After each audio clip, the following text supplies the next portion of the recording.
Welcome, everyone. I'm Nate Shear, your host, and this is Mindfulness, the podcast that's all about diving into love, life, and learning. Here, your mind matters. Today, we have Solomon Richberg, and today we'll be talking about boundary setting, men's anxiety, and other men's mental health issues. But let's start with the basic stuff, the 4 W's, the who, what, why, and where. Solomon, who are you?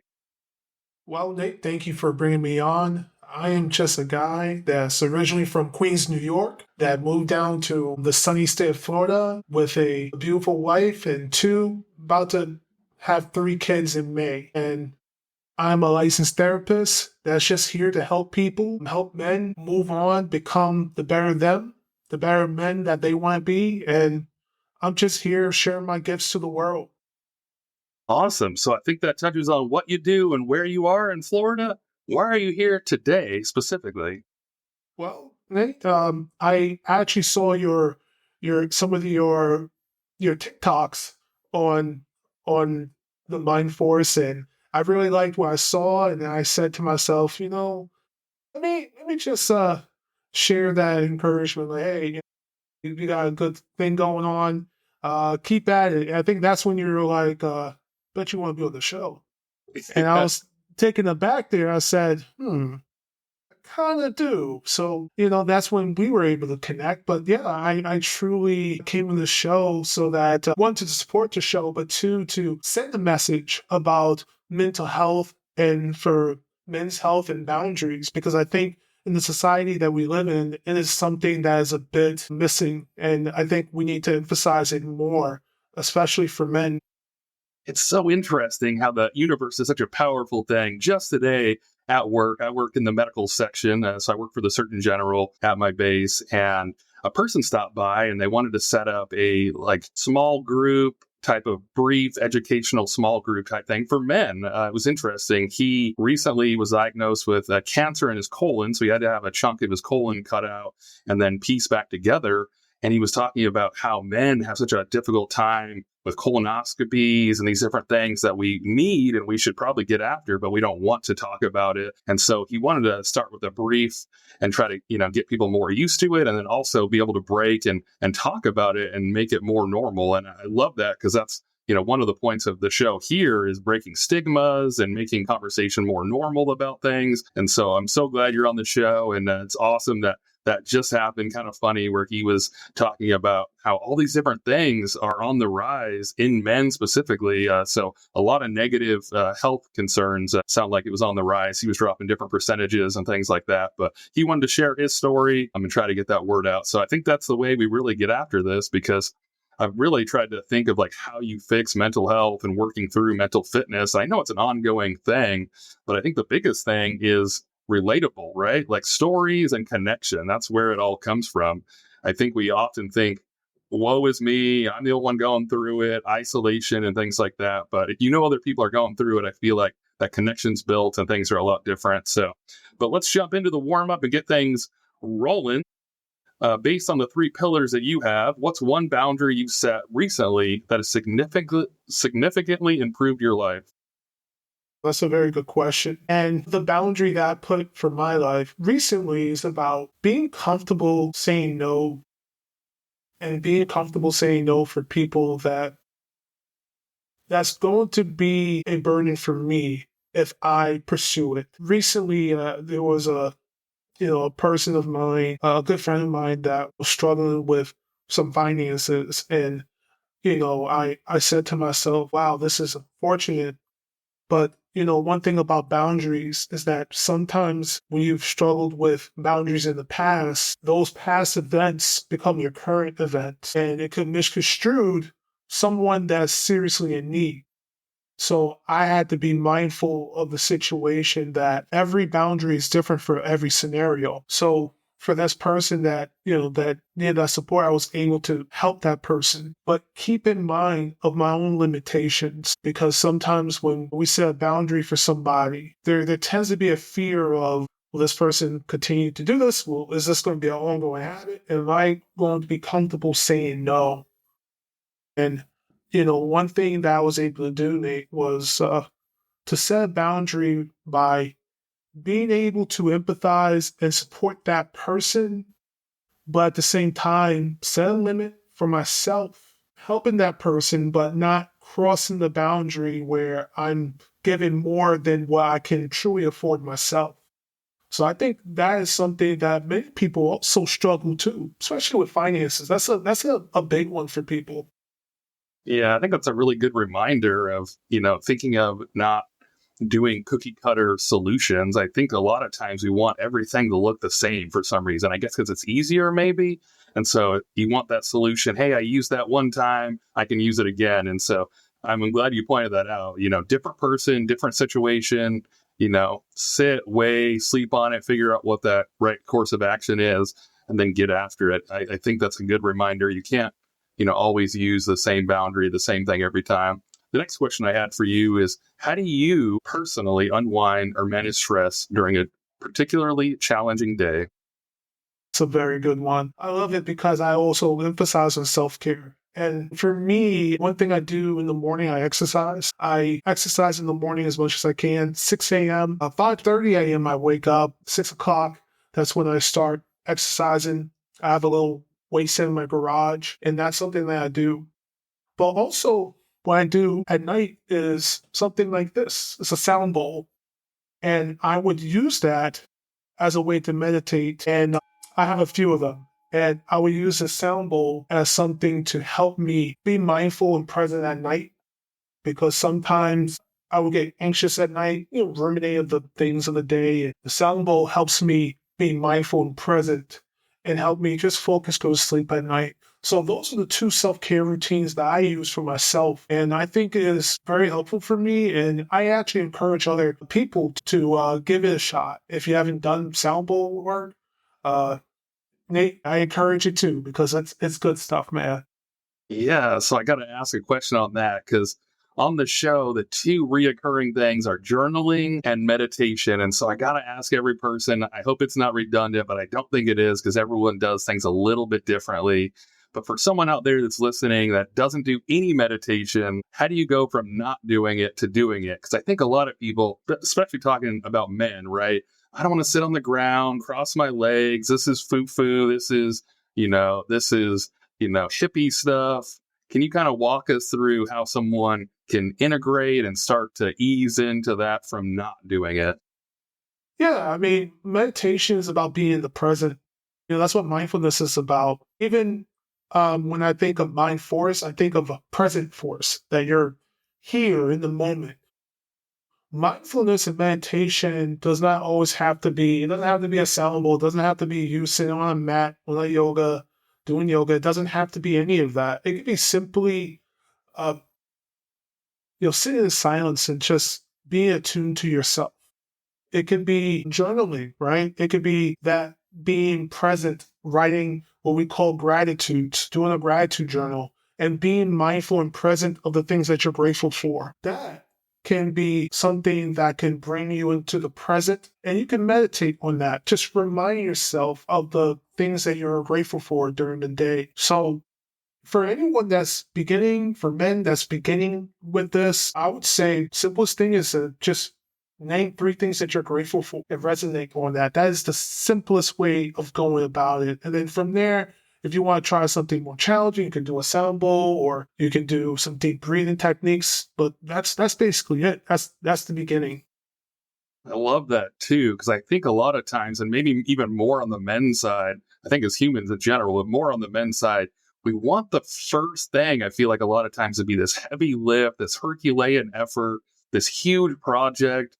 And so I love that you bring up, three things, very basic. And so anything can Yeah. be that first step, just putting your shoes out to run in the morning, putting your clothes out, like start with the little things, a sentence in that journal. And then the next time it's a paragraph and things like that. I know Atomic Habits, James Clear, he talks about that. There's a couple different people, but I think that's super important. Or the Navy guy, Admiral, maybe, that, make your bed in the morning, start with an accomplishment and get things rolling. I think those are all really good things. And just a good reminder, I think people know, but just to reiterate again, like get some small wins. Like don't worry about how big it is, where you're at, just There you start with go. something. Small ones.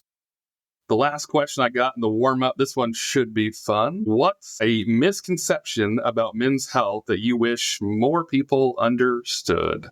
What's the big myth? Mental health, that we don't have feelings, that we don't have bad days, that we can't cry, that we can't be angry, that we can't do any of these things. I think that's the big myth here. There's so many with men's health, but I would say the biggest part is that we don't need support. I would say that's probably the biggest one, and we all as human beings need that. So where do you think that comes from? I mean, pull yourself up by your bootstraps and hold it in and things like that. Have you done any like classes on history or like where that actually comes from? How we're going Is there. that a This baby is the boomer warm up. thing? This is a warm up, right? Yeah, we've transitioned from the fun. Now we're getting Okay. into it. Okay, well, I mean, the pulling yourself up by the bootstraps, that's a philosophical concept that we have on believing that we have to just suck it up, not allow our emotions get in the way, and just do it. And that's okay for a certain extent, for a certain time, maybe a certain time in a situation. And yeah, I would say maybe this is a baby boomer thing, but to be honest, I think this is a thing that every generation did struggle. We've had multiple um, tragedies that have occurred.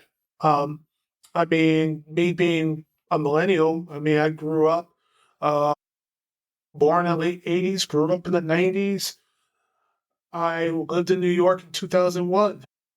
The minute I say that, I'm sure that ring the bell in your mind what I'm talking about. Where you were, Where exact I moment were when you found out. when I found out, absolutely. Um, Even then, there was a concept of we gotta just keep it moving. We gotta do something. We gotta, not resonate and just do something about it. And it's a tough one, Nate, because pulling ourselves by the bootstraps, I think it really goes back to that philosophy, especially in Western culture, that let's not focus on our emotions. Let's just do the job. And I think it has its place, but I think what happens with that when we take that energy and focus on just doing the job, well, guess what? The dust settles, and you still have to process that, and that energy is there. And what happens to many people with that, they don't know what to do with that energy, and it's displaced in not so great places. And this is where trauma comes from. This is how trauma really comes into people. Trauma is actually that dispersive energy that comes from the event that gravitates to a person, and that person is not able to process that energy that comes from the event.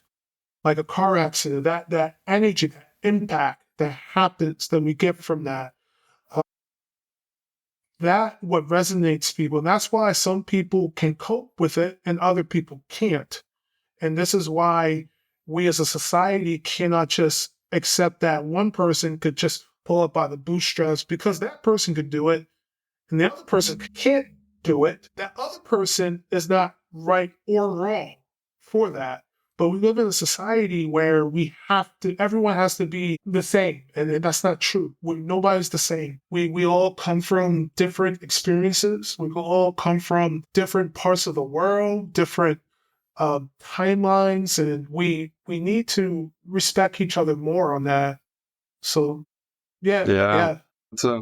It's a good reminder too. I know I lost my dad a few years ago, and going through the stages of grief and things like that. It's just so interesting between my little brother, my little sister, my mom, me. All those were completely different. We were all at different stages of life, different things going on, and so I think a lot of times going back to the cookie cutter, a lot of people want it to look the same. Like, oh well, if that worked for him, it should work for her, and it should work for you. Like, everyone processes and does all those things differently. But I do find it interesting on the here and now, though, because I feel like currently we want our answers instantly because we want to Google whatever it is. We want our food instantly because we're going to go through the drive-through, things faster and, yesterday and all those things. So it kind of makes sense with where we're at is like you just deal with the here and now because it's in front of you.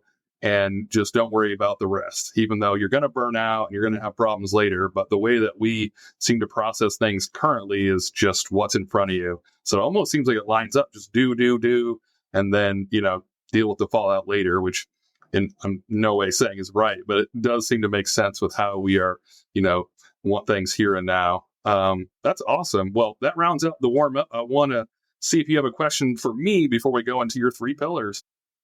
Yeah, I mean, I do want to ask you, as far as your feelings on just boundaries. Has there been a situation where you've had a boundary that's been something that you've thought of as a challenge for yourself that you had to overcome?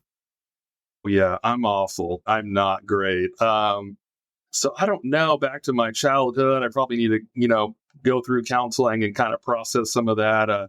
I grew up with just my mom for a lot of it, so it was a lot of me and her against the world, and so I think at this point, I do a lot of people pleasing and agreeing and yesing, and I need to do a much better job of the no, like you had mentioned, like being okay and comfortable with that. But I always want to be successful and do well, and do, good things. And so if I say yes every time, people will be happy and like me and things like that. So I definitely struggle with that. I wish I did a better job of that. Maybe we'll have to have a sidebar and I'll have to figure out how to process a little bit better. But I would love to, set better boundaries and things like that. There's only so much you can do. There's only so much time in the day. I'd like to think I'm getting a little bit better as I grow in rank. I think it feels a little bit more comfortable because you feel like you have the title or whatever to back it up, and probably should have done it, a while ago, and probably didn't need to rely on that, but it does feel a little bit more comfortable when, the more you do it and the more experience. So I think that's one of those things, like practice makes perfect, unless you just have the gift and it just makes sense from the beginning. But I think you have to exercise, right? And put some practice in. Absolutely, you do. It takes time. It takes practice. Do you have tips on how to ease into that instead of just jumping in and boundarying everything? Well, I mean, part of the mental health blueprint that I have for boundaries, most important part is practicing, being comfortable saying no, but you have to be attuned to yourself and understanding what type of person I am. Do I have porous boundaries? Am I somebody that is quick to say yes to everything? Maybe you're someone that's rigid, that's actually really quick to say no.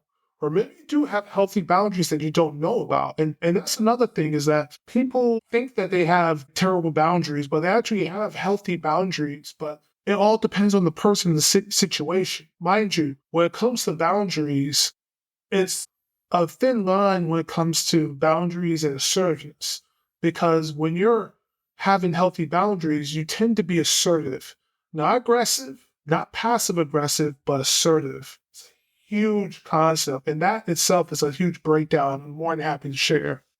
Okay, yeah, that's perfect. So your first of the 3 pillars is boundary setting. So this is a perfect segue. My favorite thing on the show is stories. I think we were, hardwired to convey information through stories. It's back to the caveman days and things like that. So Yeah. can you share a story of a time when setting a boundary transformed a relationship or situation in your life? Yeah, I mean, this goes back to what I was talking about earlier about my friend with the finances, and we and we're good friends, still to this day. And it really, if I was aggressive on the situation, it could have damaged it. It could have damaged that relationship. Or if I was passive aggressive and just give more than what I wanted to do, it would have hurt it, not immediately, but in the long run, it would have. And that's the difference between all these type of boundaries. That when done, when you have porous boundaries, or if you have very rigid, harsh boundaries, it could do damage in its own way. It's just one is longer than the other. Going back to that, I mean, I've learned that in that situation that I have to be comfortable given what I'm able to do. And sometimes people, and this is something I put in the book, some examples, is that sometimes you have to be more so of a negotiator than what you think. Sometimes you have to just ask yourself, okay, I might not be able to give you this amount of money, but how about I give you this, and then maybe find someone else that can give the rest. And also set expectations as well. There was a guy, I think the Shark Tank guy, they call him Mr. Wonderful. Yeah. That What guy. is his name? I forget his name. I think he's Canadian, but they call him Mr. Wonderful. But this guy is a Kevin O'Leary. Kevin O'Leary. There we go. That guy. And I remember watching an interview on him, and he was talking about how he has family members that ask him for money all the time. All the time. I mean, rightfully so. I know if I was a relative of him, I would probably ask for a few here and there, right? And what he would do is that he would set this boundary, which I thought was awesome. He would tell the person, because he has the money, he wants to give, but he don't want to be this returning bank loan that people come and there'll be easy acceptance. He would say, okay, I'm not going to loan you the money. I'm going to give you the money. Well, I'm only going to gift it to you one time, and that's it. And I don't need the money back. I don't need anything. I'm just going to give it to you. But that's the only time you're going to ask me for money, and that's it. Do something good with it. Yeah, right? So it's almost like you're a genie, right? You're giving this one wish, but after that one wish, that's it. And I thought that was pretty cool because he was setting a boundary where, you know what, I'm gonna help you out. Like, I'm gonna help you out in your situation. I'm not gonna just say no. And it's okay to say no too, by the way, but he didn't want to do that. He said that, you know what, I'm just going to help you in this situation, but don't expect me to give you more money again. And I think when you put it out in that sense, I think people would understand and you're setting that boundary. And I think it's very respectable. So I use that as an example as, my friend that needed that was in that situation. And I said, you know what, I'll help you out, in this case, because, I can't give this amount of money, but I can give you this. I'm comfortable with this and I'm not expecting anything back. I don't want it back. I'm going to give it as a gift, as a friend. And I felt comfortable with that. I felt really comfortable with it because, I'm helping someone that's in need because, hey, we all been there. I'm sure at least once we've had those type of circumstances, if not financially, probably other things. And it's good to give someone a hand when we can. So I think that was a pretty significant example, at least currently in my life, and something that's really significant in me, currently that I feel was a true example of boundary setting. I think that's a perfect example too, because you had mentioned you don't want to be the person that always says no. You don't want to be the person that always says yes. And then you need the boundary and expectations. So that kind of fits all those. You say yes, you're the generous person, the person who can't complain because you came through, but you have the expectation, the boundary that's the one and only. And so you've kind of, checked all those things. I think it's a great example. So earlier you had mentioned it might work for the short term, but over time it's going to erode that trust and things like that. So why do you think boundary setting is so critical for personal and professional growth?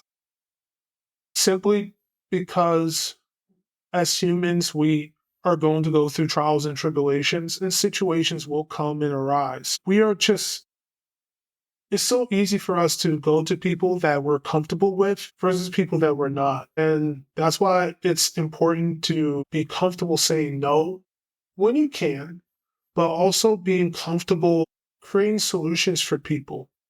And that's why I say that saying no is okay, but if you can help the solution somehow, maybe that'll be even better. That can be something that can leave a true impact in your relationship with people. Because sometimes, no, I was going to say go ahead. No, you can go. No, I was going to say sometimes the situation is deeper than what it shows on the surface, that's all. Yeah, that's definitely true. And I think it helps build up some of that trust too. So I think a lot of times we think no automatically would shut things down. But if you think about it from the other side, if you're the person that agrees to everything, but you only come through on half the things, then all of a sudden it's like, I don't even know if they're really going to come through. They just kind of agree to everything.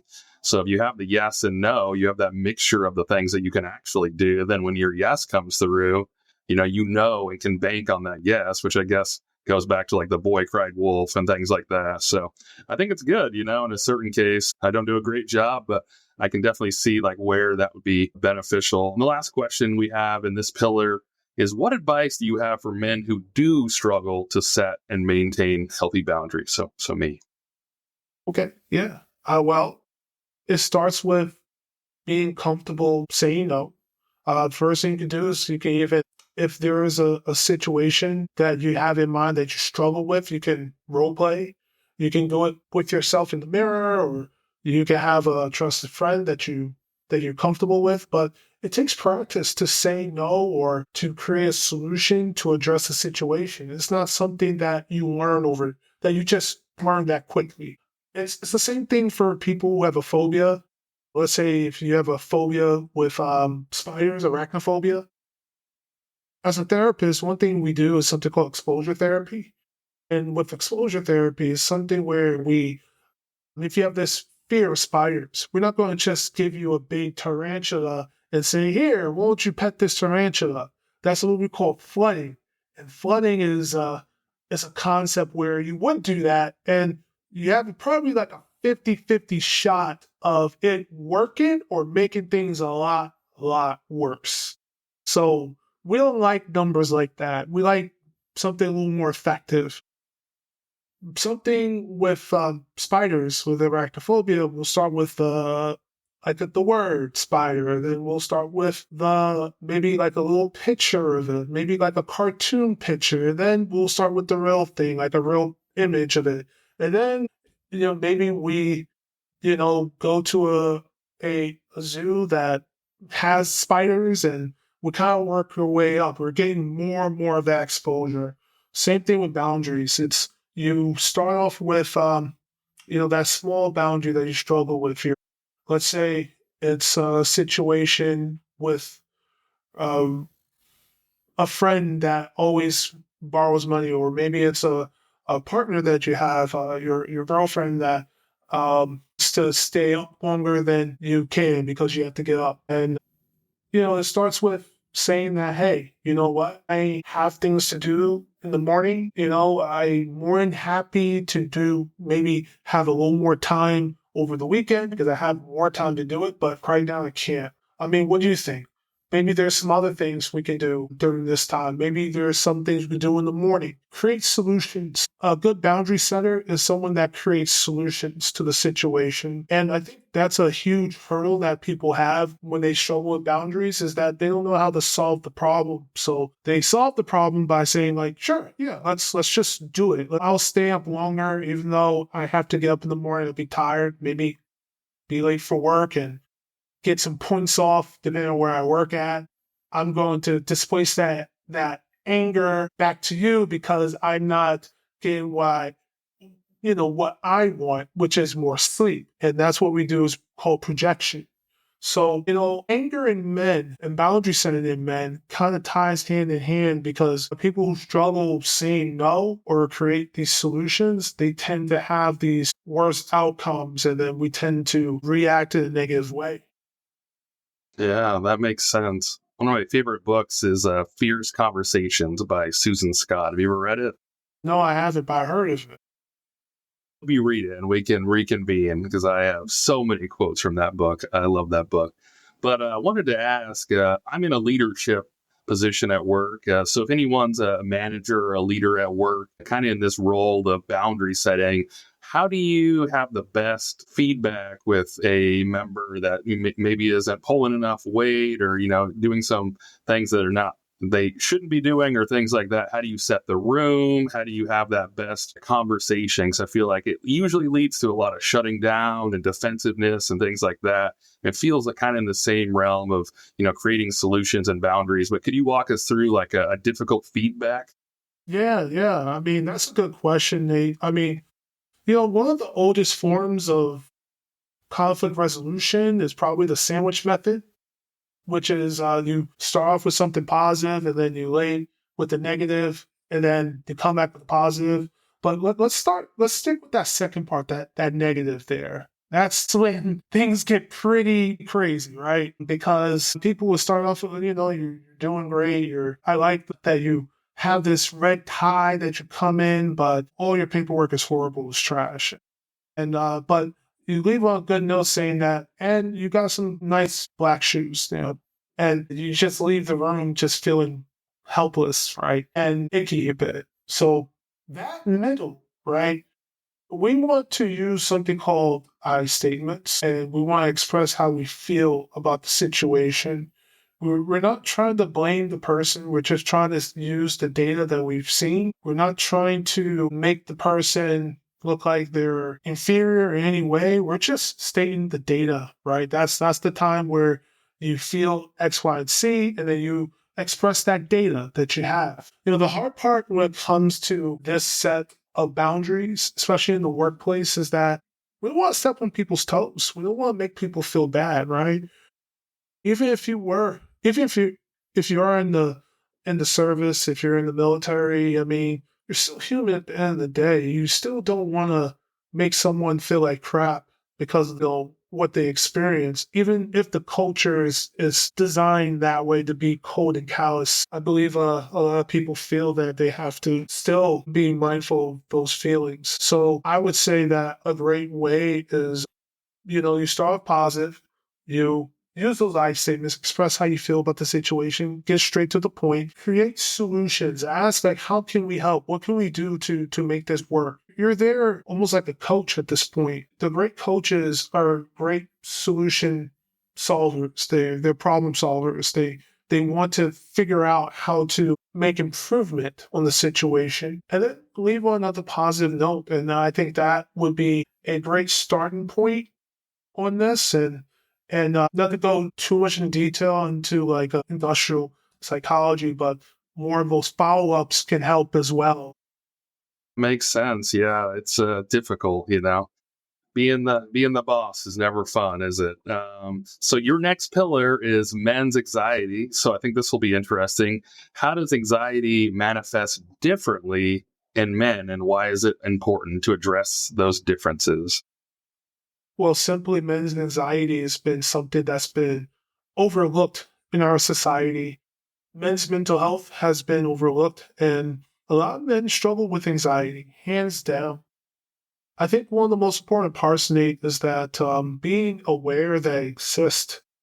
And by the way, anxiety is an emotion. We all have it. And we all have times where we feel anxious. And I'm not here to stigmatize the word anxiety, but what I am here to do is help people understand that it exists and we shouldn't just overlook it, right? So men's anxiety truly comes from men not willing to express their feelings, not willing to say that, hey, I'm not okay, and not willing to share those feelings to people they care about, having that social support.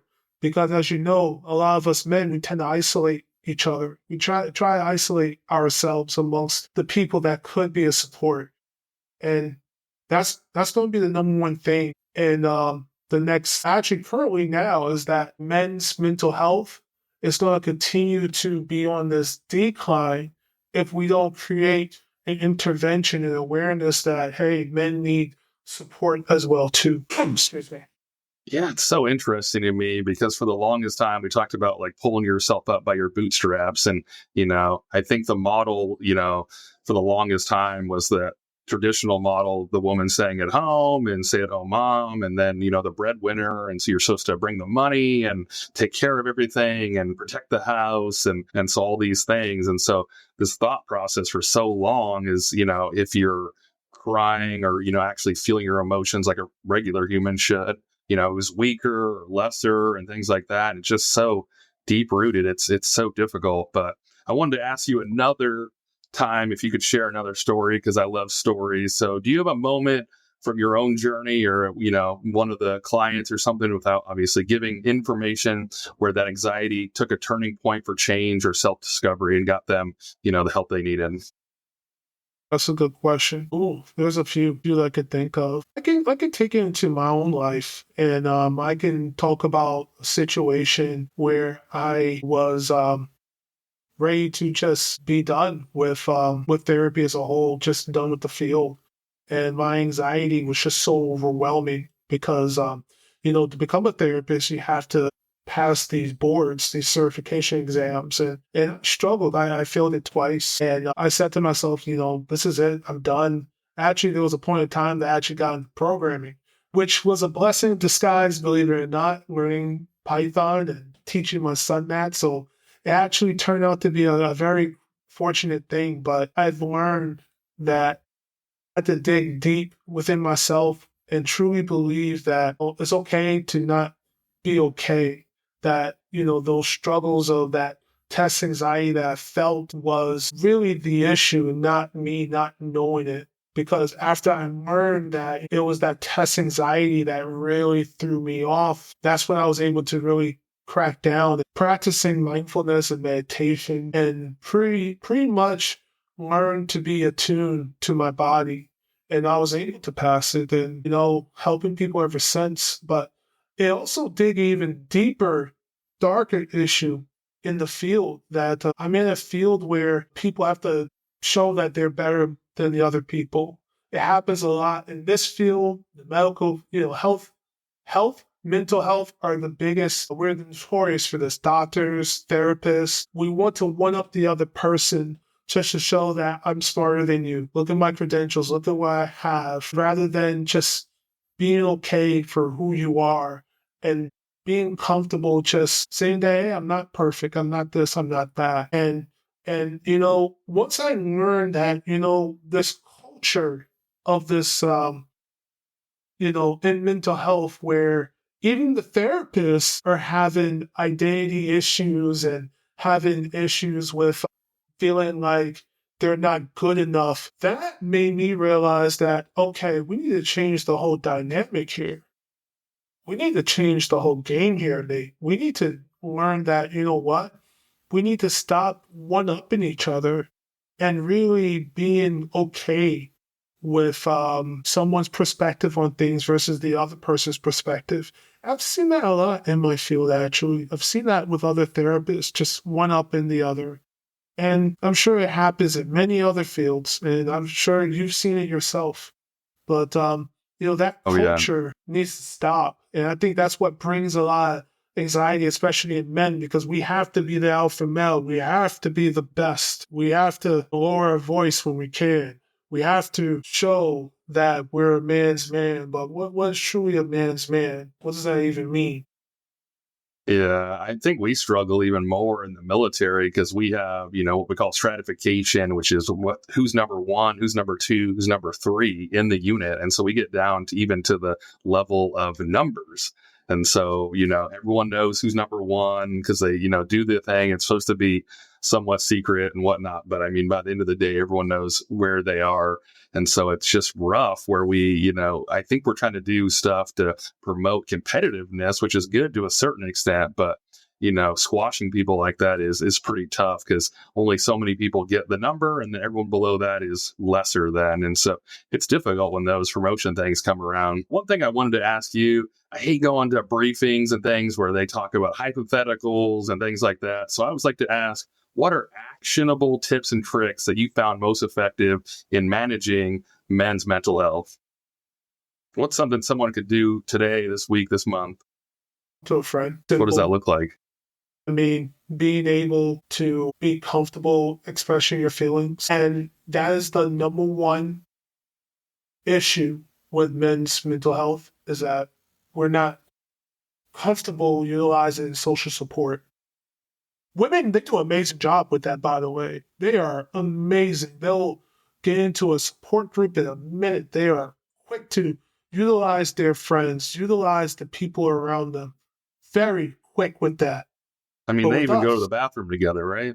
They're always together. always together, right? But with us, it's a totally different dynamic.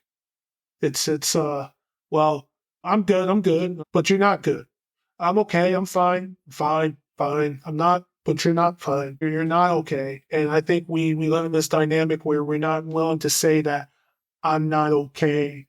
I just need support. I don't need money. I don't need this. I don't need that. I just want to be heard. And I think that's the other part, which is why I say this all the time, that healthy social support trumps mental health. It's trump therapy all the time. all day, every day. When you have a healthy support system, 9 out of 10 times you don't need a therapist, because that healthy support system will bring you to that next step in your life, that will bring you to the things that you're trying to cope with. A healthy support system will bring you to that next stage in your life. So if you're someone that is a man that's trying to do better with their mental health, start with a healthy support system. Look at your friends that you feel comfortable with and just have that conversation. Just express how you're feeling and that, hey, I just need support. I'm not here just to, I don't need a therapist. I just want you to know that you're there for me, brother. And that's all Yeah. we look for. I think that's a really good reminder too, because I know in the military we struggle with mental health and we don't have enough providers. There's not even enough providers in the United States or just at the world at large. And so we kind of come back to this, well, there's not enough appointments, there's not whatever. But I think that's a really good reminder, that lowest level possible. If you have the support, you have your friend. I know my first base, when I took like my new position, when I went from enlisted to becoming an officer, my first year was awful. I hated my first year. I thought I knew what I was into, but I didn't really know. So me and a guy, we started the same day and we drive. There happened to be a Starbucks on base, which was super nice. But we used to go over there and just vent all this stuff out on the way to Starbucks. And it was always funny because it's like, hey, do you want to go get some coffee? And in no way does this have anything to do with the coffee we got, the tea we got, whatever it may be. But it's the ability to bounce ideas, vent, to get that all out in the car. And then you pop out of the car and then get back into work. But you were able to process. And it was so nice because, we'd sit and kind of talk to each other.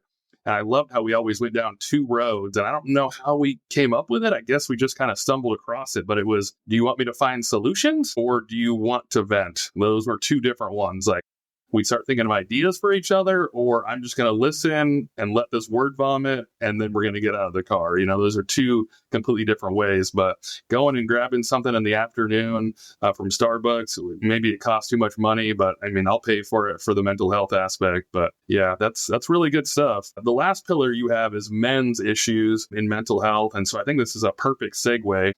We have that stigma out there. We struggle to get there. So how can we go about creating this supportive environment where men feel comfortable discussing these struggles? That's good. That's a good question. Well, it starts with the culture. We live in this culture where we're not okay to express our feelings, and we need to learn to do that. So how do we do that? Well, for example, let's look at events. Let's actually get out. Let's actually go out and look at things within our community that we can do, that we can connect with. There's a bunch of support groups out there, believe it or not, that you can put yourself into. The second thing, believe it or not, I would say social media. Social media is a great tool for support systems. I know I've created a support system on mindfulness, and I do it on X now. And it's a great way for people to come together to utilize support. So for just men's mental health, it starts with finding a common ground that you're interested in, that you like to do, and you build those relationships. You have to build the relationships. You have to start from somewhere. If you already have friends, if you already have that, but you're a type of man that's like, I just don't feel comfortable with it, now's the right time to give that friend a call, shoot him a text. Hey, let's grab a cup of coffee. Let's just connect. Let's just hang out for a little bit. And as you get comfortable, maybe then you can kind of dig deeper how you're feeling. I do that with a few of my friends. A lot of my good friends are they live in New York, and I live down here in Florida. We will talk on the phone. We will even do like a video call and just talk about life, and then we kind of dig into deeper stuff. That's what we need to do as men, is like, we need to start from somewhere. Don't feel hesitant to reach out to the people that you have. You don't have to start off with the deep, dark things that you're feeling. You can work your way up, work your way up, work up to your comfortability. And if you still feel uncomfortable, you can write these things down, and then, you can express it like that as well.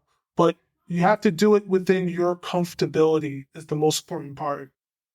Yeah, that makes sense. That's the second time now we talked about small steps. So start with something, ease your way into it, get after it, but start with something. Well, let's try to bring it all together. So, Solomon, if you could leave men with one powerful takeaway from this conversation today, what would it be?